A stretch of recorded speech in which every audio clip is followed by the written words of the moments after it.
Hello and welcome everyone, and thank you so much for joining us this morning for the first of our series of strategic pricing webinars. I'm Patricia Kingston, and for those of you who don't know me, I'm the Corporate Events Officer at Tourism NI, and I'm going to be facilitating this morning's session.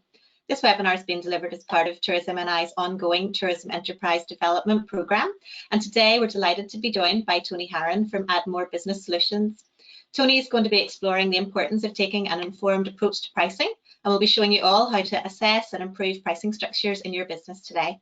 If you have any questions at all for our expert speaker, please be sure to pop these into the question box in your control panel at any time during the session, and I'll be picking up as many of those as possible at the end.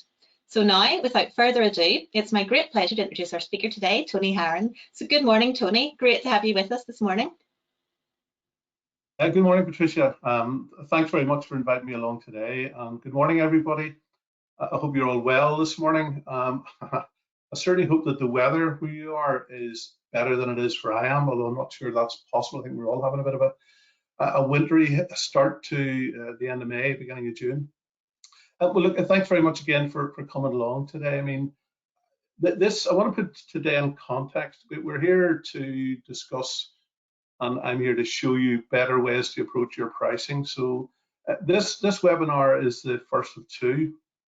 I'll tell you a little bit more about the second webinar next week, but what you should learn today should be standalone. You should be able to take away things from today that will help you with your pricing. And to put it in context, I did some webinars for Tourism NI at the end of October last year, and they were on pricing, and they were entitled Pricing for Profit. And they were specifically looking at helping Tourism NI businesses to establish a profit figure and a price figure for the various services or products that they offered. And the reason that I did that is, I work with other businesses in different sectors, and one of the things that I come up against all the time is a problem for businesses in setting their pricing. And quite often it's a little bit ad hoc, and often it's not after sitting looking at all of the input costs and all of the indirect costs, etc., that apply to their business. So that exercise that we looked at was looking at a costing template. Now, so what I'm going to do this morning is I'm going to touch a little bit on that just as a starting point, and then I'm going to develop it on into today is really about helping you to take a step back and look at your pricing structure, look at the pricing framework that your business operates within, and give you an opportunity to evaluate your pricing and make some decisions about whether your pricing is right and what you need to do to change. So we'll begin through the next 45 minutes or so. There'll be an opportunity at the end for questions. I'm happy to take some questions at the end, and in the middle of this, there will be a couple of, I'll be coming away from the PowerPoint just to show you a couple of the templates that will be available to you after the webinar. So I just want to start off with the agenda for today, which is strategic pricing. And the first of we're really going to look at pricing in context. And I do this all the time because when I speak to any business in any sector, I always try to, whatever it is they want to discuss, I try to look at the broader picture, the broader landscape, if you like, of the topic that they want to discuss, usually around finance, because a lot of the work that I do is in finance, helping businesses with their bookkeeping, pricing, cash flow, that type of thing, some business planning and forecasting. So the first thing I want to do is put pricing in context. I want to describe why pricing is important. Now, you all probably know why pricing is important, but I just want to put that in context as well and explain the elements of pricing and why it's important to understand each of those. I'm going to look at it today in the context of what I call pricing factors. So the things that influence the pricing that you end up with for the goods and services that you offer. It doesn't matter which part of the tourism and hospitality sector you're in. And I'm aware from the attendee list, there's a very broad range of businesses in on the call. I know there's accommodation, restaurants, there's tours, there's a whole range of different people activities who all have offer different services, but they're offering them in and around to the same type of people. The core of today is about that fourth piece, or the pricing self-evaluation. And this is something that I've come up with to help businesses to actually have a look at their pricing in a structured way. It's a way to actually step back and have a look at your pricing and then see if there's things that you're doing about your pricing that aren't right, and how you can maybe reevaluate what you're doing in your pricing and set new pricing, or perhaps establish the fact that your pricing is absolutely spot on. We're going to touch on pricing strategies. I'm going to explain what they are. We're not going to spend a lot of time on the pricing strategies today because that's more into the webinar next Thursday. I'm going to be looking at pricing strategies and taking your pricing as it is now and doing something with it, that is turning it into something for the future. So doing some planning, some forecasting, and trying to make something of your business or turn your business into something in 12 months or 24 months or 36 months time that you want it to be. So we're going to take you through each of these steps. And the first place I want to start is to tell you what I think pricing is not. So pricing in business is not standalone. I did say I wanted to put pricing in context this morning, and that's what I want to do. So pricing is not something you look at in isolation and leave it and say, that's it, my pricing is sorted, I've got it all sitting written down and I can go and do everything else. It's interlinked with different parts of your business, and I'm going to explain the different parts that it is linked into. Second, is not a one-off event. So pricing in your business is something that should be evolving. It should be something that's constantly being looked at. I don't mean every single day, but I'm talking every season or every year, or when things change, or you introduce a new product or a new service, or you're thinking about doing something slightly different, or you're enhancing what you do. It's something you just need to constantly have in the back of your mind and then bring to the fore and do it in some sort of structured and a formatted way. And the template that I go through later on, I think will help you to do that. And these resources will be made available on the Tourism and website afterwards for you. So the third thing is, it's not a quick fix. So it's not something, again, that you just go and fix up and maybe after this webinar you go and have a look at it and that's it done. It will evolve, it will change, it will move on. So it's important just to understand that. So when I said about it's not standalone, I want to put it in context. Again, I did this in the webinar at the end of October. I did talk about the context of pricing within what's called the marketing mix. And I'm sure you're all very familiar with that. Some people have it the 5 Ps, so they have a people in there as well. And I have seen 7 Ps, but I've 4 this morning for you. So price is just one component of the marketing mix, whether it's 4 or 5 Ps. And you need to put it in context with those other elements. So part of what we will be looking at today is bringing some of those elements into your decisions around pricing and linking them into your decisions around pricing and how you evolve your business and produce pricing that you think is the right one for each element of your business and each service that you offer.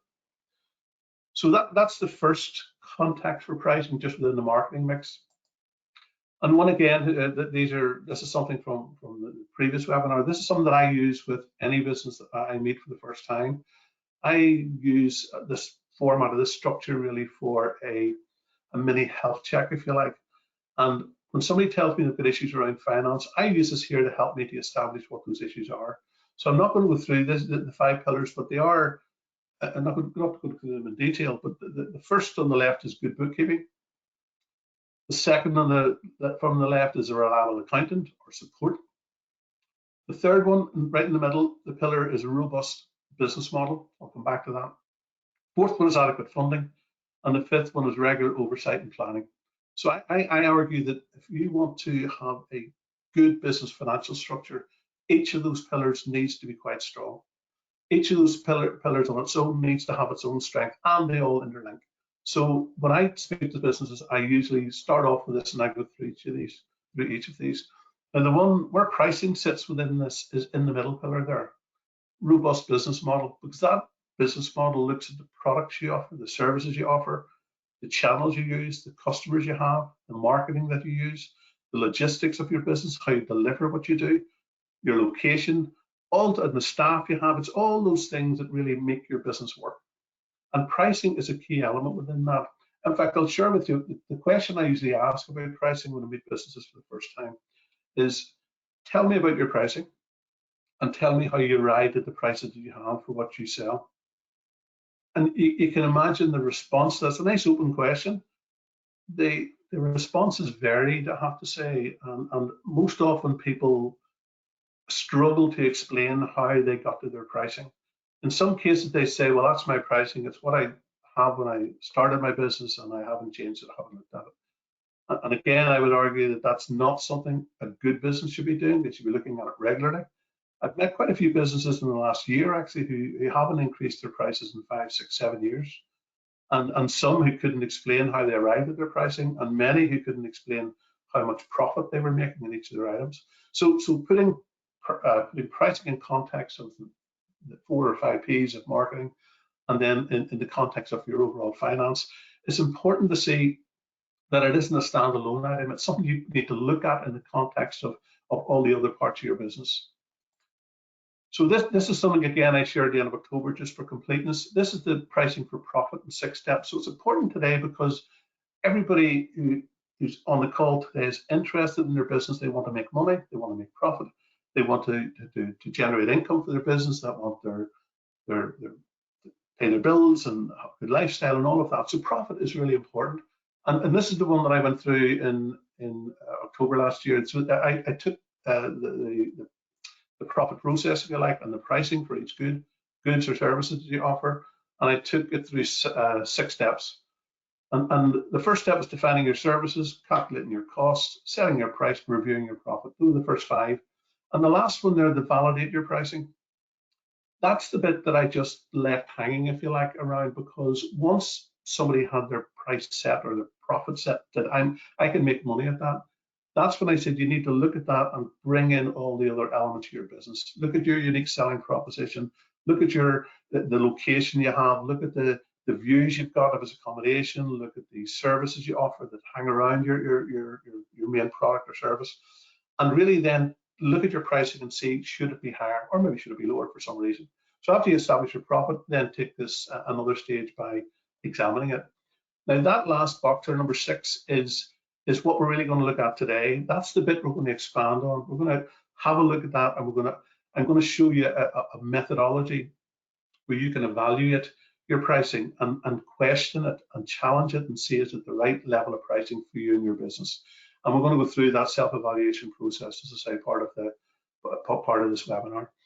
I will share with you just that template that I use for pricing. Now, I'm aware that some of you on the presentation may well have been at the previous one and you've seen it. But for those that are new to it, if you bear with me, I'll just share with you the template that we use for the costing. So hopefully you can see that. That is the template. It's a spreadsheet, basically a spreadsheet that you can use, and it's already on the Tourism NI website. And it's something you can use to evaluate your profit. I'm not going to go through it in detail today, but I just want to show you there. It is one of the resources that will be available to you after the webinar. If you have seen it before, you'll know how it works, but effectively it's a way to work down through your selling price, look at all your costs, look at what your total cost of your events are, and then begin to look at the profit that you make per group, per product, or per service, or per package. And then as well as that, it allows you to look at the time that you spend on events, and it's a methodology for where you can work out how much income you might be making per hour or per day or per event or whatever it is. You can modify this to suit yourself. So the way this worked out is I put in 2 services. You could have 3, 4, 5, 6, 7. You can look at each one and work out based on your price. And many people go on how much you're actually making out. That's important just to be able to establish that. As I say, today we're going to develop beyond that and look at what happens if you get down and you look at your price and you say, that's what I'm going to charge. And then I'm saying, well, that's just your profit, your calculation of your sales price, less your cost. What are the other factors that you need to bring into your business and decision making that allows you to evaluate that pricing and decide if that's the right one for that particular product or that particular sector or that particular season or whatever. And you see in the tabs here below, there is a bit on indirect costs. I'll not get into that today. I can explain it others if they want afterwards. I did do one as well for restaurant pricing, like food pricing, and this was to help some restaurateurs. I did meet he's a pub restaurant person that was a man and wife who ran a pub restaurant, and they asked me to come in and have a look at their menu pricing because they were concerned that their chef was ordering all the food and ordering the best quality of stuff, but they had no idea of the cost apart from the fact the bill was coming in, and they had no idea if the menu items that they were selling the various food items at, so the prices that they were selling the food items at on the menu were making them money. So this sort of pro forma, this template allowed them to go in and have a look at what the ingredients were within each meal and be able to establish how much they were making on each item, and maybe make some decisions around the use of ingredients, the quality of the ingredients, or the selling price, the menu price that they had on the on their menu. So basically, it's a template that you can use and modify. And there may be an argument for having others, because I know we've got accommodation providers and we've got activities and other people on the call today, and there may be some merit to have a look at different versions for that, and that's something that may be looked at as well. So I'll just return to the presentation again. Okay, so this is this last section here in terms of pricing for profit. What we're going to look at now is really looking at the pricing factors.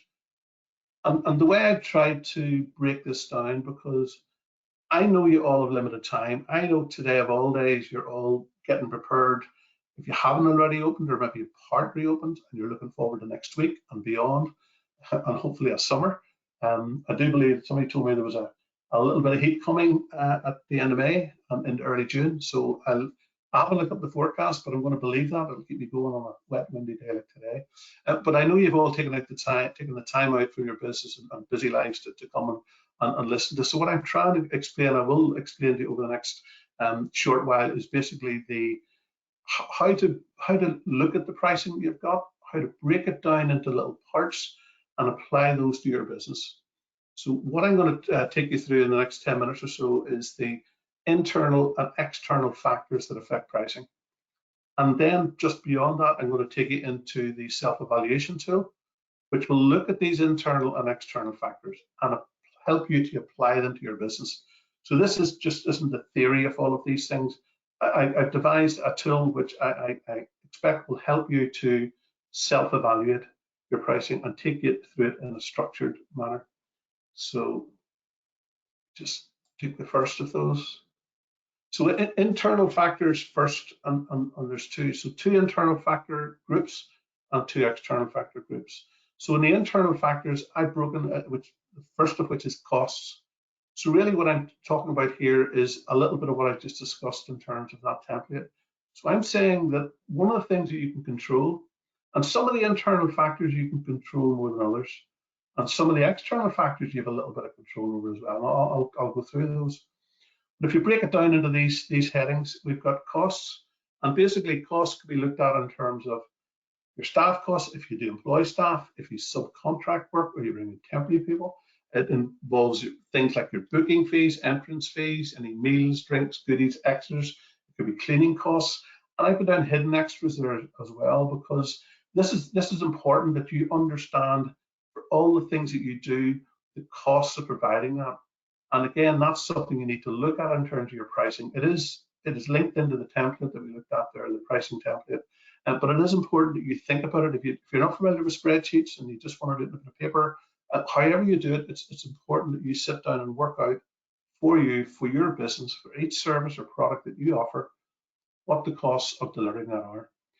Discounting I mentioned in here because discounting comes up quite a lot with businesses, and the questions in there are why discount, when do we discount, is it bulk discount, family discount, early discount, and discounting is one feature, if you like, of an array of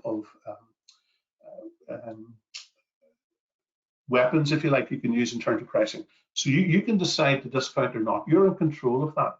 But be aware that every time you discount, you lose out on some money per item. You might get some bulk deals. You might be able to get bigger groups in, and therefore you earn more money.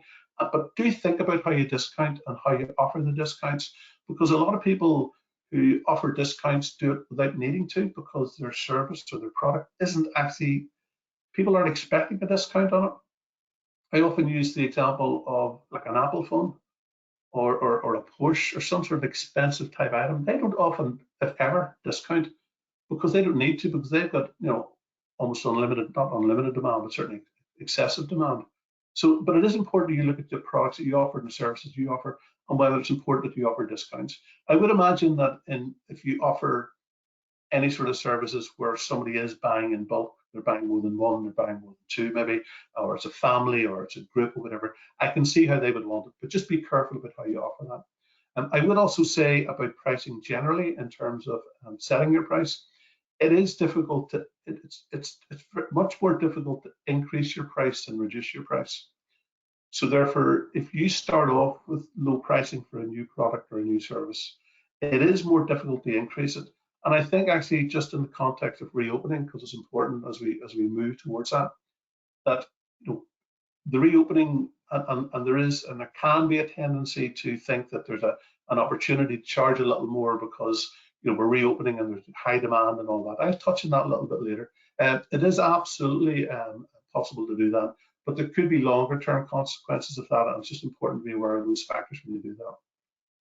I mentioned route to market there in terms of costs, because I know some of you maybe take your bookings directly, website, phone, email, even in person, and I know that some maybe take them indirectly through booking agencies. It's just important that you factor those costs into what you do, and that you understand exactly. You probably do know it's £2.50 or £3, whatever, or 1% or 2% off the actual sales price of what would you sell before you actually get any money. But it's important just to document that, because that cost there, another cost here, and something else important about bringing them in, and that template can be used for that. So the last little box is the price for profit.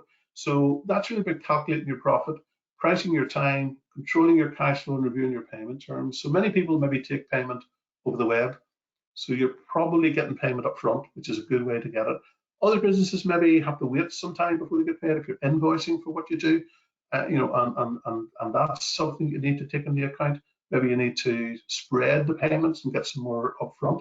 But if you're getting your money up front, that's good in terms of cash flow.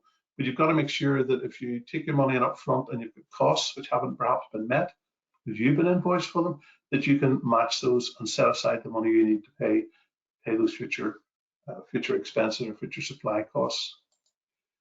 So the second internal factor I look at, and I have broken it down into these four headings, is supply. So legislation's in there. Now you might say legislation is actually an external factor, and it is, because legislation is something very few of us can control. However, this is more about the internal side of that. So the legislation, the likes of the COVID guidelines, opening restrictions, indoor versus outdoor, caps on numbers, risk assessments, they're all things that you can control up to an extent and manage. And it's just important that you look at those, because they all have an impact on pricing. So as you limit your numbers, you may have to think about your pricing, because you need to maybe increase your pricing because you've got less numbers in. But equally, if you increase your pricing, you might get even less. So it's a matter of just being aware of those. And again, the self-evaluation that we'll look at shortly will I think be able to help you do that. Location is something that if you're in a set accommodation, you've got one location, then you have to market it just based on that. So you've got to make sure that you know that the elements of your location that are important for you, and more importantly, the customers are interested in, the people who you want to sell to are interested in. If you're in a business that's got multiple locations, or if you are transient, so you can move from different places. So if you're doing a tour of a city or a certain area, and you think, well, I could do a tour in another place, I could move that around. It's just important to think about that in terms of pricing, because you might be able to charge a different pricing set in a different location. Seasonality, very important in tourism and hospitality. So pricing really needs to be, I think, broken down into the seasonal side of business. And that's where if you don't have a pricing policy or a pricing strategy, and by that I mean a written one, you may well have one in your head, and if you have it in your head and you know it all, that's fantastic. But writing things down sometimes just helps to crystallize your thinking. So the seasonality bit is really important. So you maybe have something that is available all seasons, or maybe you've got a peak season, a low season, and I'd say most businesses in tourism and hospitality have a peak and a low season. It's important to look at those and differentiate those and decide if your pricing in each of those seasons is correct. Could it be amended, or could you adjust the service that you offer in those off seasons? And is there something you do extra that would allow you to bring up your pricing, something that would allow anyone who's coming to you maybe off season to pay a little bit more because they're getting a little bit something extra. And remember to build in those costs when you're looking at the pricing of that. You could link to local events and sites and that in terms of seasonality. So it's about looking at the calendar. And I have suggested to some businesses just looking at the calendar and producing a calendar and looking at all the things that go on throughout the year and stepping back and saying, can I do something, or can I market myself as something that links into this? I don't know, the golf tournament or the market that's happening or the craft fair or the some tourism event that's happening in the area or the launch of something. It's about looking at each of those and deciding, can I fit in with that and can I offer something, and how would my pricing be adjusted as a result of that? And then collaboration. So collaboration is something that I think increasingly businesses are thinking about, but it's probably still at a reasonably low level. So it's really being able to look out into the bigger market there and look at businesses that are complementary to yours, businesses that maybe offer services that you could link into and you could do joint things with and maybe market it jointly, or you could cross-refer or cross-sell each other's activities to, or each other's services to. So that's something again to think about. And again, I've built that into the self-evaluation just so you can get your thought processes going in that. So, and the final question just on that box is, would it make us better? So you've got to look at that and see, is your collaboration going to make your business better, or does it tie you to something that maybe isn't quite the image or the brand that you want to create? So you've got to think about that, but it is important to think about it. Even if you think about it and decide you don't want to do it, it's still important to think about it and then dismiss it rather than not think about it at all. So we'll move on to the external factors now. And one of the external factors is demand. Now, demand sometimes is outside of your control. That demand for product, demand for services is outside your control because it just happens. But you can also create that demand yourself, by having the right products and services, looking at the trends in the market in terms of that first section, or product and services, trends in the markets. We're looking at whether your offering is a premium service or not. And also, I have risk and health issues in there.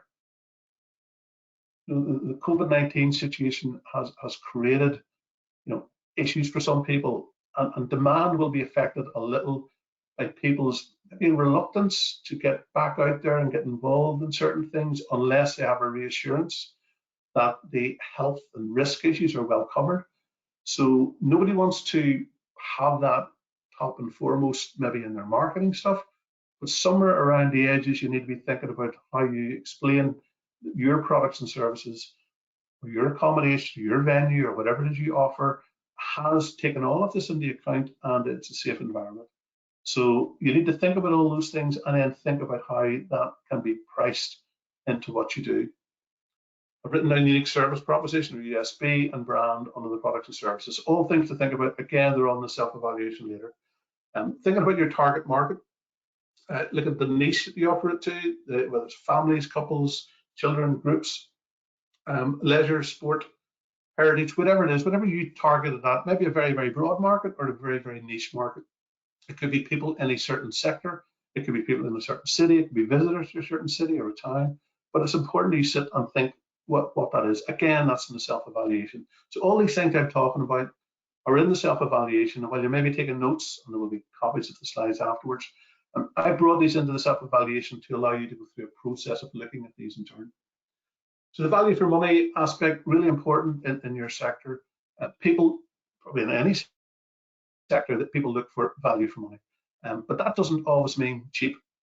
People will pay a little bit extra if the value is greater. So it is important that you get your pricing right. And if you're thinking value for money, that doesn't necessarily mean the cheapest of something or the lower end of things. People could pay a lot more for something, but be very happy with it because of the extras, the unique nature of what it was that they were getting. Think about add-ons, again, bringing in the USP into that, and discounts. So all those are all elements within value for money and how people can perceive that what you provided to them was good value for money. And we'll talk about that a little bit more actually in the next webinar, a little bit more about that in terms of strategies that will be built into the types of strategies you could adopt. Customer experience, so really important in terms of demand. So this is about looking at what feedback you get on your business, the testimonials, online reviews, feedback from guests or from people who visit you, visitors, from your customers who've used your services. And repeat business, how often you get that, what percentage of your business is repeat business, referrals from other from people who've been with you. And again, the value for money bit comes into the bottom of that. So again, these all overlap a little bit, but when I go through the self-evaluation, these will all allow you to look at them individually and cross-refer them as well. So yeah, external factors. Number 2 is competition. Now, competition is a big issue, I think, for many businesses. But just in my experience, and I work with businesses across all the sectors, competition does come up a little bit more in tourism and hospitality businesses, because there is a competitive edge to the businesses in that, and people are out competing for certain restaurants or hotel stays or tours or whatever it is, activities. There's competition across the whole sector. But it's important to not just worry about the competition, not just think, oh my goodness, they're doing something and whatever, but it's about analysing that. It's about taking that and sitting down and working out, the competition exists, you won't get rid of the competition, but how can you look at that and adjust your business to reflect what you do, not what your competition does, but reflect and enhance the things that you do. So under these little 4 boxes here, I've looked at direct, which is direct competition, indirect, which is indirect competition, and I'll put the same questions down on each or under each. So who are your direct competition? What do they offer? Where do they operate? What do they charge? How are they different? How are they rated? Indirect, exactly the same questions. It's a matter of looking at that. And again, in the self-evaluation, there's a little way to do it. I've seen businesses doing this I produce business plans for certain businesses, and when they're looking at their business overall, they talk about their competition. And one of the ways that I encourage them to think about their competition is just to sit down, put their name in a box, and write down the strengths of the competition and the weaknesses of the competition. So what are they good at and what are they not so good at? And learn from that. Not just think about them or the competition and thing. And it's not only going to be on price. Somebody may well compete in price, but as I said to you, price is just one factor. Price is only one factor that people use to make decisions about what they spend their money on. There's other things like the value for money, like the uniqueness of your product, like your location, like the add-ons that you offer, like the service levels that you have and provide. There's all those things that are all built into it. But when you look at a competition particularly, it's important to look and see, what are they good at? Because they could be good at something that you're not. And what are they not so good at? And if they're not so good at something else, then maybe that's an area that you could develop and you could show and you could highlight in relation to your business to people who are reading about you, how you're good or you're better than. I'm not saying you want to name the competition, say we're better than so-and-so, but you could certainly say that, you could highlight the fact that you do this, knowing that maybe people reading that would know others don't. Differentiation then, and that just brings in that side. So how are you different? How do you stand out? What do customers think? And do they know what your unique service proposition is? I put down SWOT analysis there. I'll talk a little bit about that later as well. As its strengths, weaknesses, opportunities, threats process, which is still a good process for business to go through, just in terms of stepping back and looking at their business. And then customers themselves. So again, what do customers say about them? Or about the competition this is now. So what customers say about the competition? Are we better than them? Are we different? Do we need to adjust? Is there something we're hearing about the competition that actually we're also good at and maybe we haven't highlighted? So people can start reading that we can do that as well, or we offer that as well. So really what I'm saying is these are all factors that all influence pricing. But these are all things that they're all out there happening all the time.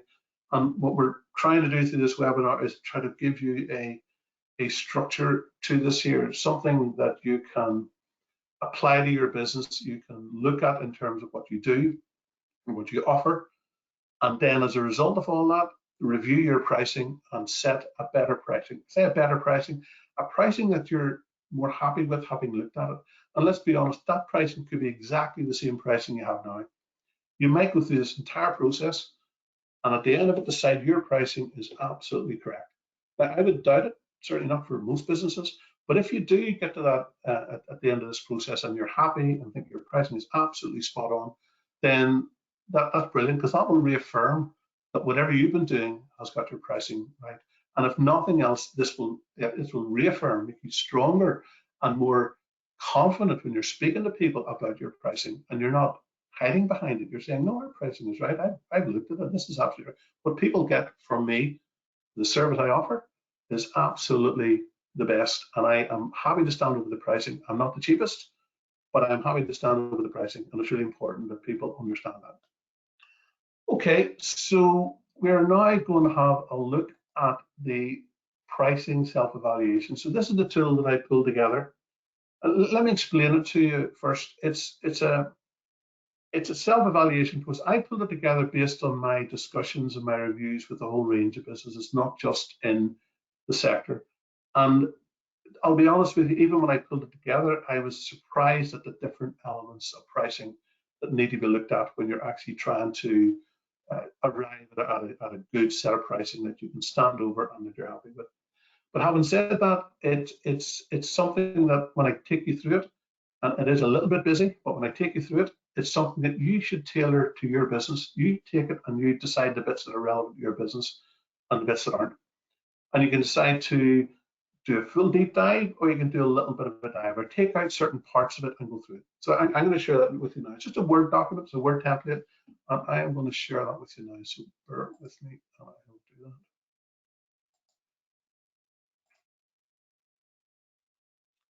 that. Okay, hopefully you can see that. So this is a pricing self-evaluation template, and it is something. So pricing self-evaluation. Sorry, bear with me again.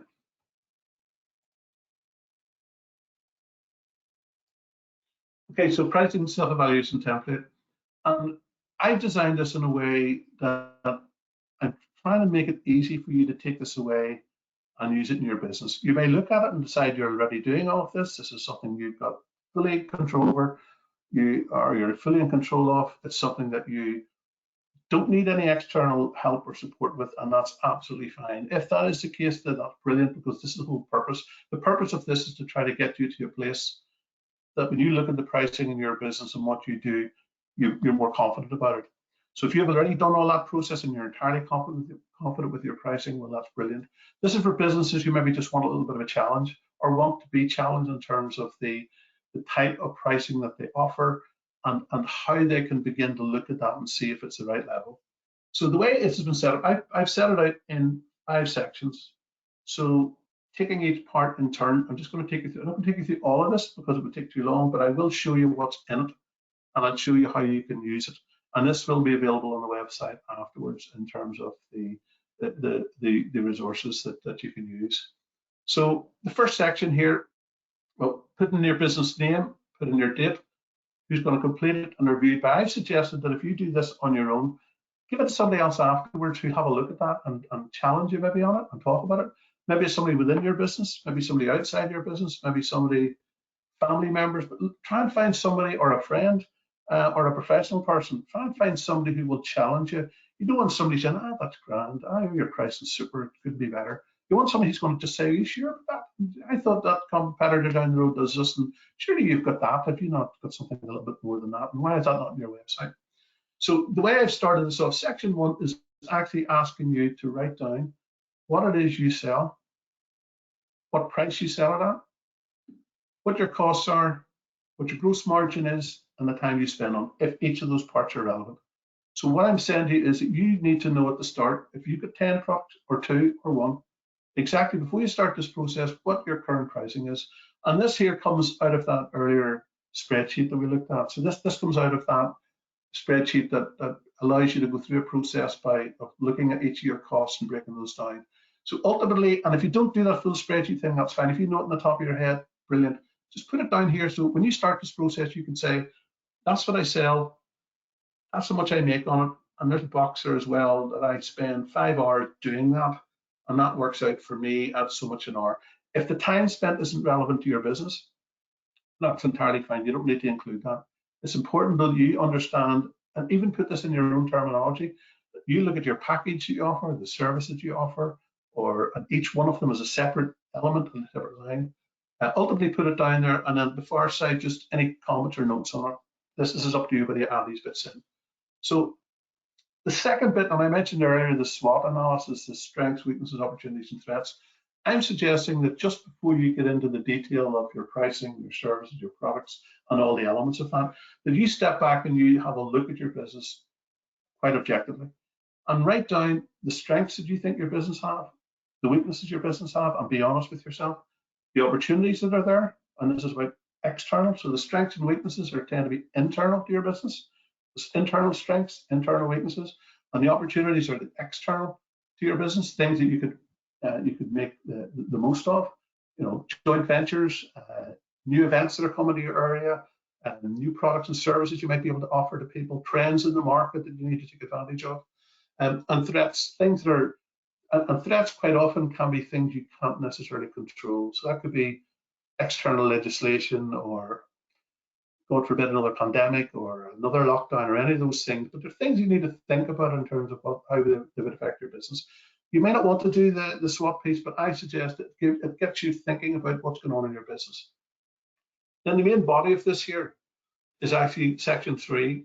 So this is the evaluation process. So the way this is structured is I've set it out that you write down here your product or service, or you can do your entire business. If you decide I just want to do a review of my business, I don't want to go into every single line product because it's all quite similar. You can do it that way. But if you've got a range of different products and services within your business, then I suggest you look at each one individually and you decide, if I offer that, here's all the issues. If I offer that, here's all the issues. So that's entirely up to you whether you do it for each product or service or you do it for your whole business. But either way, it's about stepping back. And you can see the way it's been split here. So I've looked at the aspect of your business that you need to look at. And I have made in here, I put in here some prompts or suggestions so that there's a version of this with nothing in here under the analysis and nothing in here under pricing, issues, and actions. And it's just below this. I'll show you just below this. But just to help you, if it's something you want, I put in some prompts under each of these here. Questions you could ask yourself about your target market, questions you can ask yourself about demand, questions you can ask about seasonality, and how you're managing those aspects. So it's a way to self-evaluate. It's a way to look at your business, but maybe just challenge certain things, certain questions, ask certain questions of you and your business.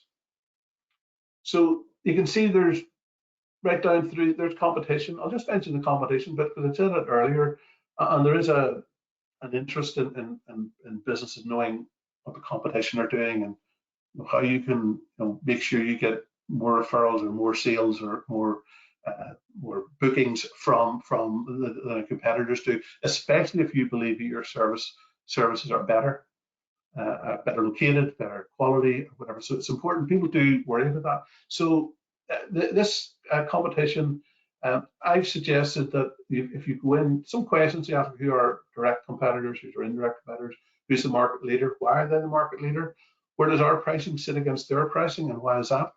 I do remember speaking to it was a tour company, a tour business that they did walking tours in a place, and they'd only set up about 12 months, maybe 12 months before the first lockdown.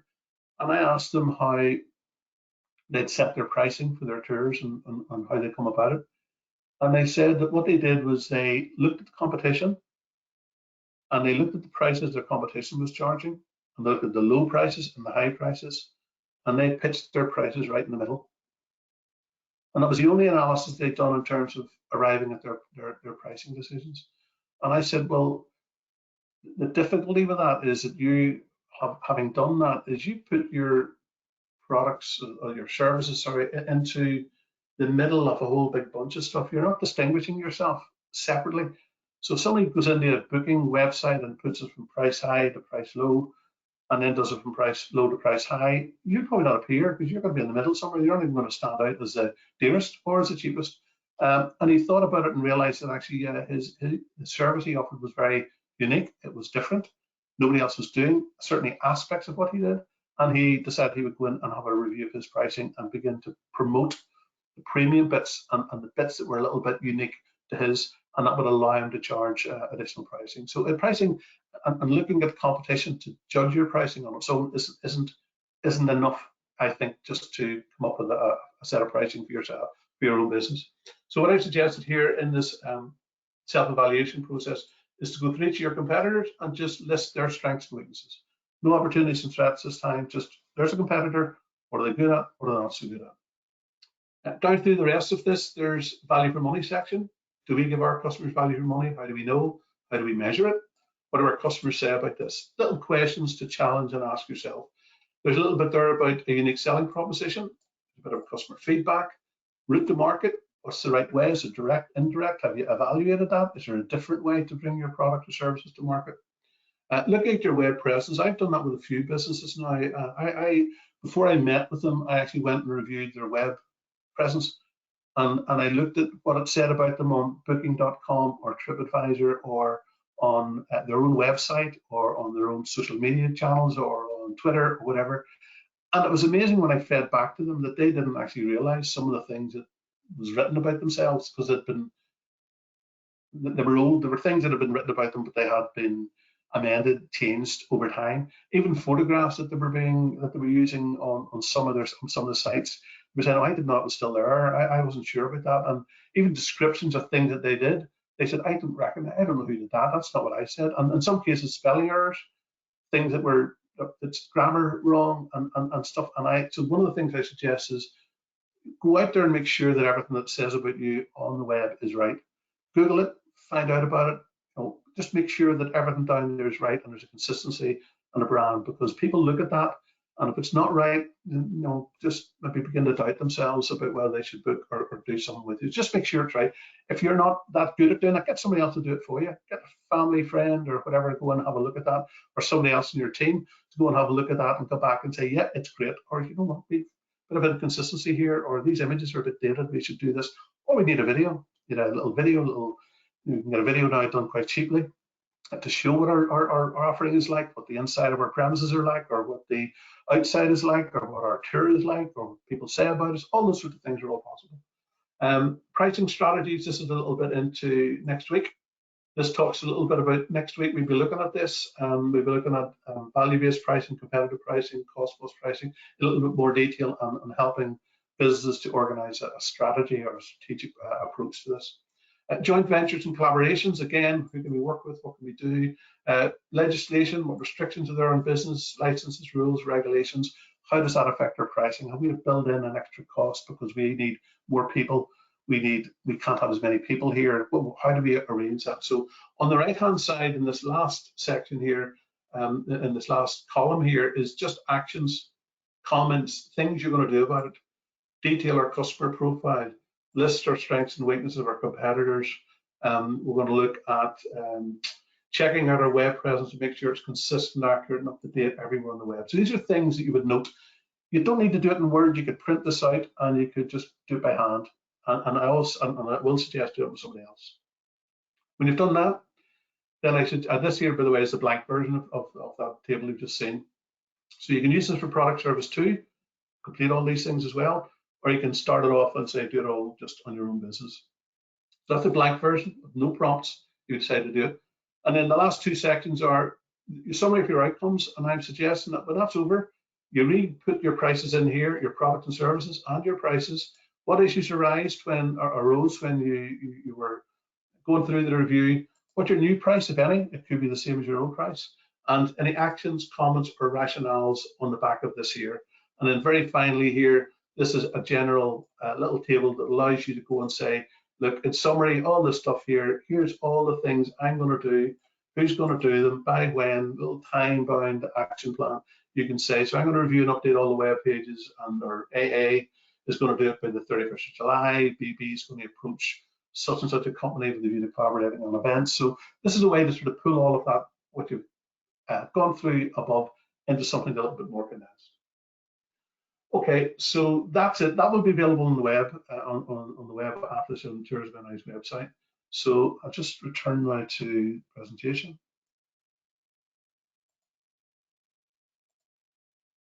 Okay, so we've looked at the pricing self-evaluation. So I'm suggesting you do it yourself.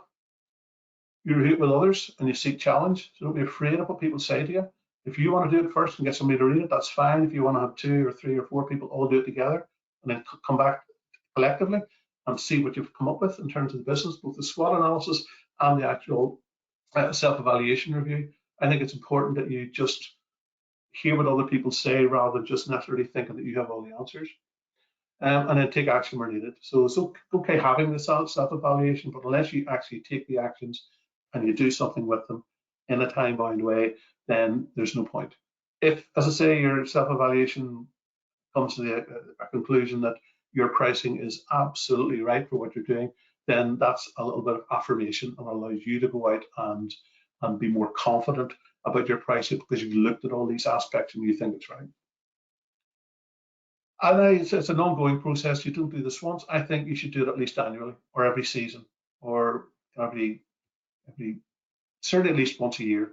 But you would do it periodically and make sure that you do it in the same way. Step back and look as things change. Businesses change, markets change, other people's prices change, competitors come in, competitors go out. All of those things change over time. So you should do it at least once a year and make sure. And again, maybe next year you do less of it because you sort of know a lot of the things are now okay. And this is just touching on the pricing strategies, which is really going into next week. So it's mentioning that these are pricing strategies which you probably will be aware of and you might even be using at the moment. I will discuss in the webinar next week just how they all work and how some of them might be useful in your business and might even be useful for a part of your business and another pricing strategy useful for another part of your business because they're different markets. So there'll be cost plus pricing, competitive pricing, value-based pricing, price skimming and penetration pricing. So they're all different versions of it.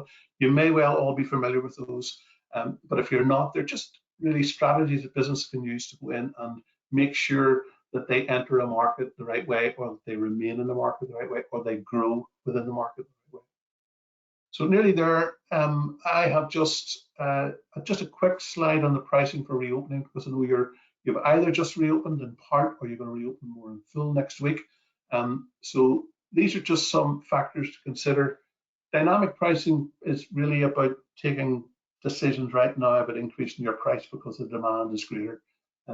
There are longer term consequences sometimes for that. I'll give you an example. I went into a hotel recently, sat out in the garden. It was just opened there after the lockdown had eased, and my wife and I treated ourselves to a bottle of wine. First bottle of wine outside in quite a long time, and it was in the local hotel. And when we were last in it, would have been maybe 6 months ago, the price of that bottle of wine was £20. And the hotel reopened, obviously with higher costs perhaps, and with less people, more restrictions, socially distance, etc., and no inside. And when I ordered the bottle of wine, I was beginning to think, what will this price be? I mean, I imagine the hotel would want to increase their prices because they've been closed for a long time, and they'll want to grab a little bit back, etc. And what they did was they had increased the price, but they increased it to £21. So from £20 to £21, which for those with a calculator or a quick brain, it's a 5% increase in pricing. And I thought that's fair enough. If it had been 22, I don't think I would have bought at that. I would have thought I could sort of see why there'd be a need to put prices up. And I actually recall now that it was probably that £20 had been in place for maybe a year previous to that. So that wasn't a sizable increase. And I remembered, I thought, well, that's fair enough. So if you do increase your pricing, just be aware that people maybe will know what you charged before if you're reopening, and just be conscious of that. I'm not saying you shouldn't make the most of a demand supply issue, which we've got there, or quite a rise in demand from people who've been cooped up and want to get out again, or willing to spend a bit more money and money they've saved, etc. But just be conscious of it. There's a longer term application for it, and that's the short term, long term. Just getting that balance right.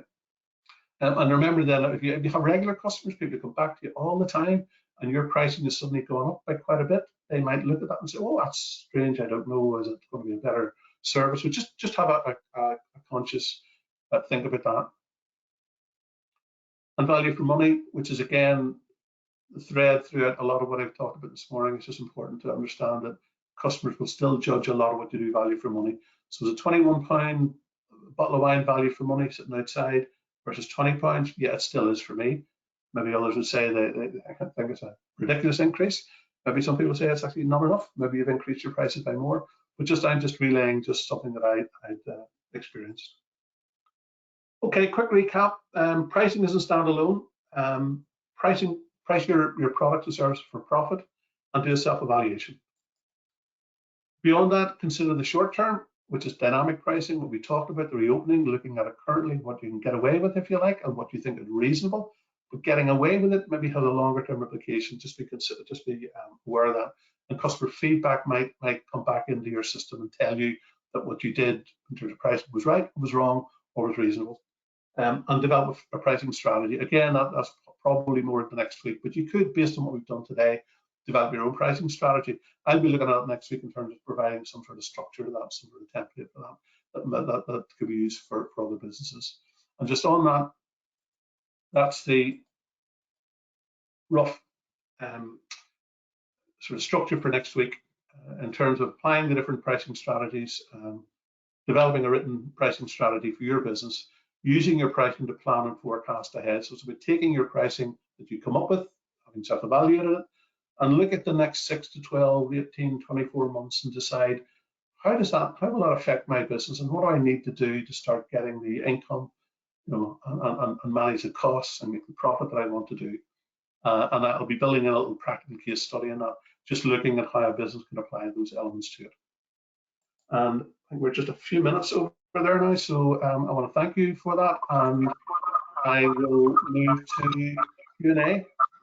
Over to you, I think, Patricia. Thanks so much, Tony, and lots to think about today, as always. Just a reminder to all the industry joining us this morning, as usual, we'll be sharing a recording of the session with you all, so you can review that again at your leisure.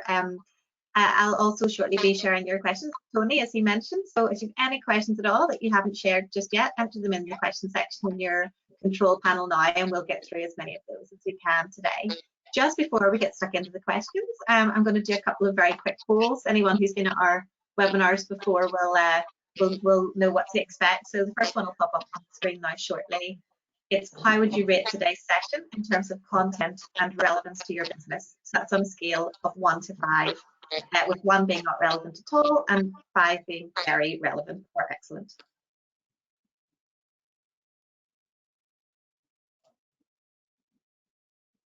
Just give you guys a second to fill that in. And the second one that's going to pop up now is just a simple yes or no. Do you plan to take any action within your business as a result of what you've heard today? As usual, as you'll know to expect now, we'll be issuing a short survey via email after the session. So that'll be your opportunity to let us know what else you'd like to see in the TED program. So really appreciate if you can take the opportunity to complete that when you have a moment. We're continuously developing and evolving the program, so your feedback is just such a vital part of that process. Now I know we're just approaching 11 o'clock, but we do have a few questions in, so if you want to bear with us or if you want to listen to a couple of answers from Tony, we'll get stuck into those now, and hopefully you can stay with us for a few minutes extra. So Tony, firstly, just to quickly pick up on some of the supporting materials you've produced for us today. I know you mentioned those throughout the presentation. We've had a few questions from people asking, can they get a hold of those? And I suppose from my point of view, I'll just let you know, absolutely, we'll have those up on tourismandI.com, and everyone that's registered for today will be sending a follow-up link with the recording from today and the link to the page where all of those resources will be. So we'll send the link directly out to everybody for those. But do you want to just give us a quick reminder and a summary of the 3 documents that we're going to be sharing with everybody, Tony? Yeah, the first one is the pricing template or the costing template. That's the spreadsheet which I showed, and that's been built at the minute just for tour businesses or walking tour type businesses or activity businesses, and one on restaurants. So, but they can be adapted to any business. So it is a matter of going in and putting in your own price and your own costs on the left-hand side, and trying to build in your time. Time is something people forget, so that's the first one. The second one is obviously the self-evaluation template, which again can be adapted to each business. They can take the bits that they want, they can ignore bits if they think it's not relevant to their business, but most of it should be relevant to it, so they can use that. The third one is actually a top tips. So it sort of pulls out different elements of what I've discussed and suggestions that I've made, and there's 21 of those. I'll see if I can just share that just quickly and just show it. People, again, this will be on the website. Yeah, you can see that. So that's top tips. So that's just things that you should consider doing in your business. It's a quick, snappy type thing. Again, a little reminder of certain things that I've covered in here, and allows you to maybe look at that and decide if that's something I need to do, if that's something that applies to my business or not. So they'll all be available afterwards, Patricia. That's absolutely super. Thank you so much, Tony. And as I said, we'll share the link with you all to that. And you'll also find it in our previous webinars section. Once we have the recording from today, we'll pop everything up online there. We've had a couple of questions that I think are sort of linked, Tony, in relation to accommodation. So I know you mentioned this in the competition section in the presentation there, but just to pick up again, if you're an accommodation provider, do you think that the price of competitor accommodation in the area is a really important factor when you're setting your pricing? And I suppose sort of linked with that, we have someone asking, how would you recommend you can get accurate information on what accommodation in the area is being sold for? So I suppose for doing those comparisons, Tony? Yeah, I mean, it is a common question. I've been asked it quite a few times separately, one-to-one, and yeah, absolutely, it is important that you understand and know the competition pricing. That's why I talked about it there, and that's why I suggested you go in and you do a little analysis on your competitors. In terms of finding out the information in terms of what they actually charge, so if they have a published price of, if it is accommodation, it's £75 a night or whatever it is, and that's bed and breakfast, and yet somewhere in the background you think or suspect they're offering it for less than that, and they're getting people in based on a £65.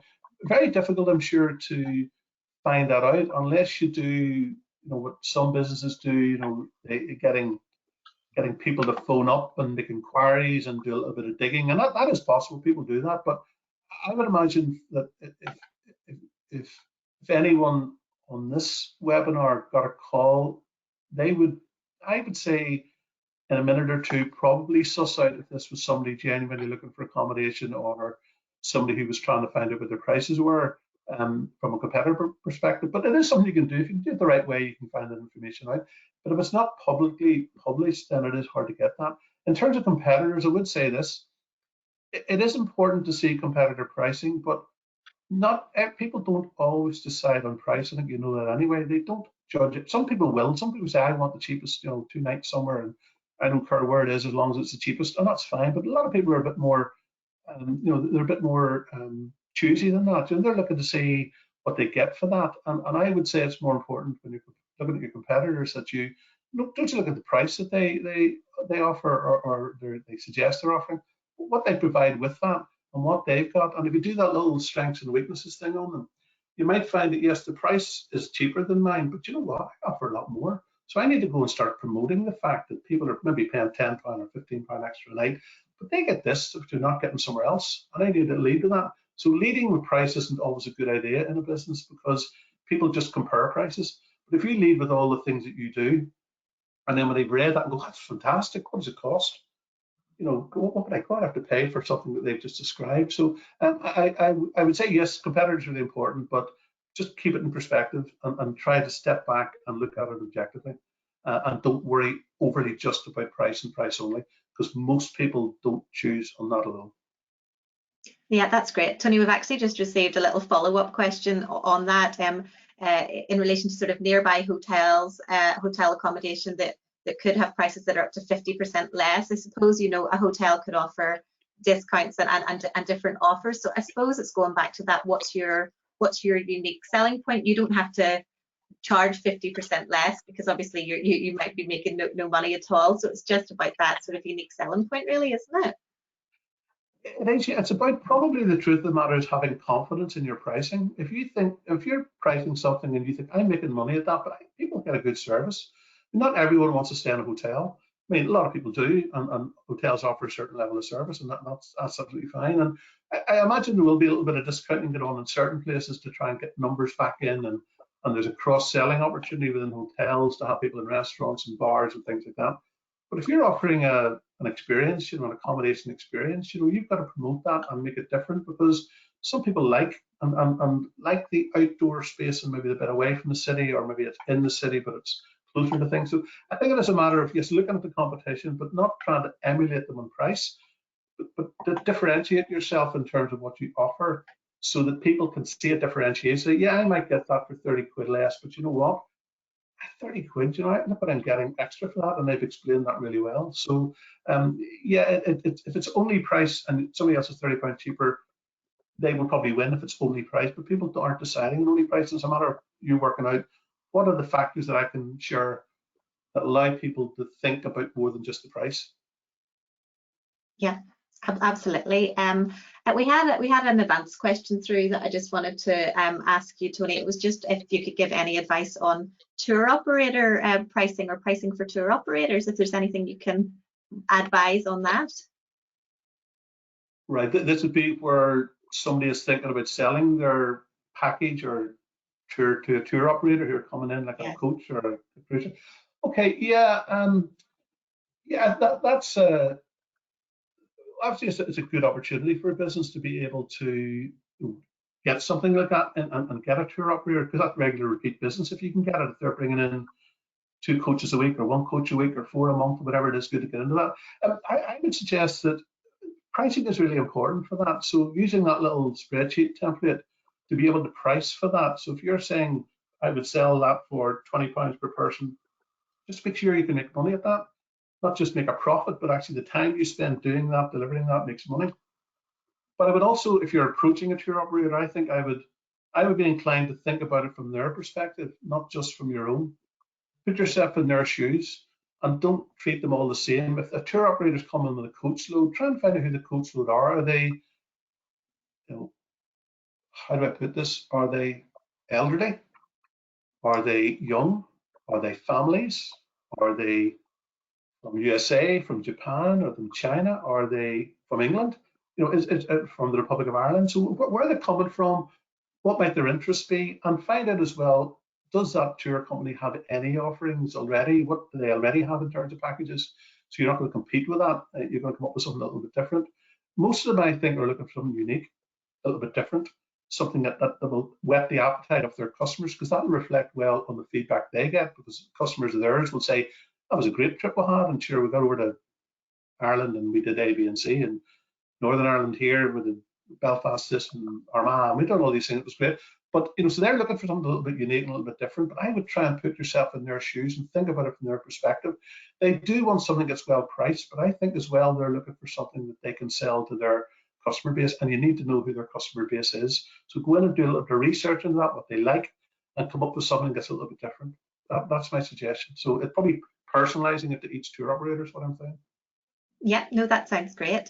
We've got someone here who actually only started out in 2019, but then obviously with the closures and things, they're really starting from scratch now in terms of setting their pricing. So it's from a B&B perspective, and they're just sort of struggling a little bit in terms of time spent and versus profit. And I suppose deciding how much should they be, what should be their target of how much they want to be earning, or how do they decide, you know, how much profit to aim for, I suppose.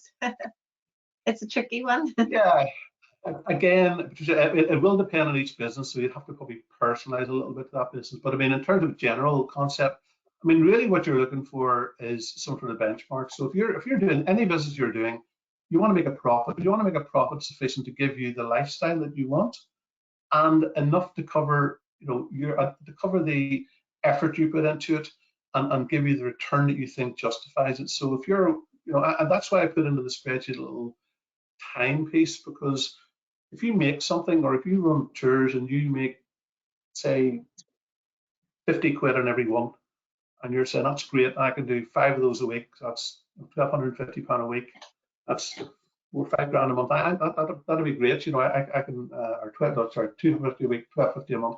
So you're talking about saying I'd be okay with that sort of level of income, but about £50 that you make for every tour takes you 4 hours. To work on prep time, the tour itself, some follow-up, you know, travel time, all those sort of things, you're down to £12.50 an hour. So that might be sufficient for you. You might say, well, if I was working somewhere, I might just be getting £10 an hour. So I'm £12.50. I'm my own boss. I'm doing something I love. You know, these are factors you take into account. So I would say it's if you're struggling with pricing and struggling with return, if you don't know the time you spend on it, then the best thing you can do is track that. So write it down, get a sheet, work out. Here's what I do when I, you know, if it's a accommodation, when somebody arrives, you know, I've got an hour to prepare the room, and it takes me an hour after the leave to clean up and whatever, and then I've got to pay for the laundry to be cleaned, or I do that myself, it's another hour. So just factor all of that in, and then look at and bring that back to your pricing and make sure that you're covering for that. You know, you won't necessarily always get paid for every hour that you spend on your own business. You know, there'll be times that you're doing your books or you're doing something else and you're thinking, I can't really charge for that. But in the round, you probably need to establish what you think is the right level of income that you would like to earn for your business and for the effort you're putting in, and then plan to get to that level. So if you do a bit of forecasting, a little bit of growth planning, and say, well, how do I get to, if I'm not at it today, I want by next June to be at that level. So what do I have to do with my business, with the products I sell, the services, the add-ons, the prices I charge, and the numbers that I sell to get to the level next June that I want to be at? So maybe a bit of planning, a bit of analysis first, and then a bit of planning. Yeah, I think that would apply not just to B&Bs, but you know, the likes of, say, tour guides and things like that as well. That's the same thing applies. How much time are you spending in your preparation, not just when you're physically out on the tour?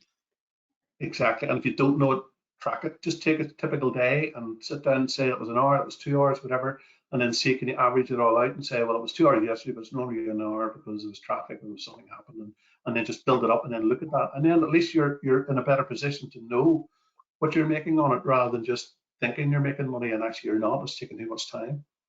Absolutely. I'm conscious of time here, so we'll just do two quick final questions. But we have someone here, and I think we were actually talking about this before we came on live. But can a price be too low? Now, this is specifically from self-catering, but in general, do you have to be careful not to price too low? Yeah, that's a common problem I find. I have given the example that in previous webinars of a business that I met. It wasn't in the tourism sector. He actually did service oil boilers. And when I met him, he was interested in passing the business on to his son. But he was charging, I think it was 40 quid for the service and oil boiler at the time, and oil and gas at the time when everyone else was charging 65 or 70. And I said, when did you last increase your prices? He was charging £42. It's when did you last increase? He said, 10 years ago. It's 10 years ago. And what was it then? He said, 40. So he went up from 40 to 42 10 years ago, hadn't increased it now. And through a series of meetings I had with him in sessions, he brought his price. I wanted to bring it up to 65 to charge it, but he was afraid people would leave him and all that sort of thing. But eventually put it up to 55, and I met him about a month later. I think he'd serviced 40 boilers in the meantime, charged 55 every time, and nobody had said anything apart from the people who said, why was you were always far too cheap, because I could never have got my boiler service or anything like that. So charging too little is absolutely wrong, because people can associate charging too little with low quality. You know, you can't, if you're very low price, people say, well, that can't be right. You know, something maybe not right. I'm maybe not sure if I want to go to a place that's really that cheap. There must be something I'm not reading about or not sure about. So just be very careful about lower pricing. And if you have low pricing, it is hard to get it up. You know, whereas if you have high pricing, you can give discounts, you can drop it, you can, you know, give bulk discounts, you can have a special offer, runs out at the end of the month type of thing. So I'd be very careful about having too much low pricing products or services. Yeah. Absolutely. And just the last one for today. I know obviously people with reopening and they want to try and attract that local market and all the rest of that, and they sort of maybe feel a pressure to offer discounted rates. But is it okay not to offer discounted rates? This is specifically for guided experiences with limited capacity because of COVID. So, you know, I mean, my feeling would be absolutely, you know, you have to get your pricing right. But what do you think? Would there be an expectation that everyone is expecting a discount to encourage them back, or is it fine to not offer discounted rates at this time? I can speak from a personal point of view first, and then a professional point of view. I certainly don't expect businesses that have been locked down for best part of a year, many of them, to open up offering discounted prices. You know, when ultimately there's a pent up demand in the whole economy for people to get out and about and see things again. You know, there's a desire out there. I don't think there's a huge expectation that there'll be a discount in the pricing. If you're in a certain, depending on what your particular market is and the sector that you're in and the people you're trying to attract, it might be because you can't fill your places for some reason, that maybe having some discount will get them in, especially if you can maybe cross-sell all the things. So Alexa Hotel, I suppose, could can offer a little bit of discount to get people in because they now have a restaurant that could be open for Monday. They'll have a bar that could be open, live music and stuff. They might have an outdoor space. They might have some, special things that are on in the hotel, events and stuff that can bring in more money. So it does depend on the business, but I don't think generally there's a huge pent up expectation among people for lots of discounts out there. I think people would expect to go out and pay a fair price and get value for money, and that doesn't mean cheap. Absolutely. No, that sounds great. And I think we'll finish it there. And thank you so much for all your questions today. Hope everyone finds the session useful.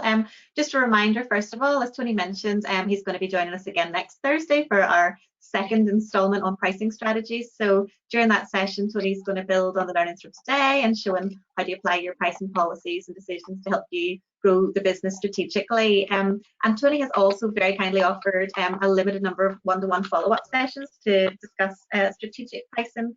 So that would be specifically aimed at small and medium-sized businesses within the NI, tourism and hospitality sector. So if you fall into that category and would like to express an interest in the session with Tony, just drop me an email at industry.development@tourismni.com. That should be on your screen at the minute. So just include details of your business name, what sector you're in, and a contact telephone number. And we do have limited capacity. There's only one Tony, so we can't guarantee a slot for everybody, but we'll certainly try to accommodate as many requests as we possibly can. So feel free to drop me an email if that's something that would be of interest. You can also find details of all our upcoming webinars on our industry website, tourismni.com. It's actually been revamped recently, so if you now head to build your business section on tourismni.com, there's a link there for events and webinars. So that'll bring you to our events calendar, and you can see everything that's coming up in the near future. And while you're there, you can also find recordings and support materials from all of our previous TED webinars available to watch again. So just click on the previous events link, and that'll take you to all of those. And that's where we'll need to get the recording for today up online as soon as possible, along with links to all of those extra resources that Tony was chatting about earlier. So all that remains for today is to say thank you very much, Tony, for all of today's really useful insights. Thanks also to Barry and the team at Eventful in the background, keeping us all flowing and keeping all the technical things going correctly. And thank you so much to everyone that's joined us this morning. I look forward to welcoming you back hopefully next week and beyond at some more of our upcoming TED sessions. And do please be sure you're on our mailing list if you're not already. Again, you can access that via tourismni.com just to make sure you hear about everything else that's coming up. So thank you so much. Have a great rest of your day, and hopefully it dries up over the weekend. Thanks everybody. Cheerio. Thanks a lot. Thank you. Bye.